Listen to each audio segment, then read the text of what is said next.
na. I-interview natin ang professional na electrician na si Kuya Jill. Kuya Jill, Hello, good afternoon. saan po kayo natutong maging isang electrician? Nung una kasi, ano lang yan, bali trabaho ko sa construction, nag-laborer ako. Then, tawag ito, tinuruan ako ng mga tito ko maging electrician for rin siguro, natuto ako for a year. Then, pinagpatuloy ko na siya until now, yun na lang yung naging profession ko.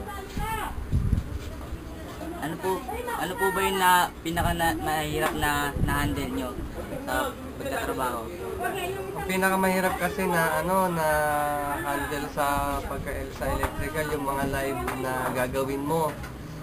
Tsaka yung mga yung mga matataas na lugar, yan ang pinakamahirap na magawa ng isang electrician. Tsaka yung mga piping na malalaki, pinakamabigat talaga yung cable pulling.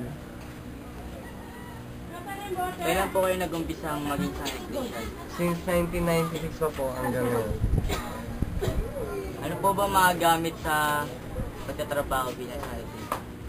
Maraming mga gamit. Kung hindi natin ma-explain ngayon kasi mas maganda makita natin na actual.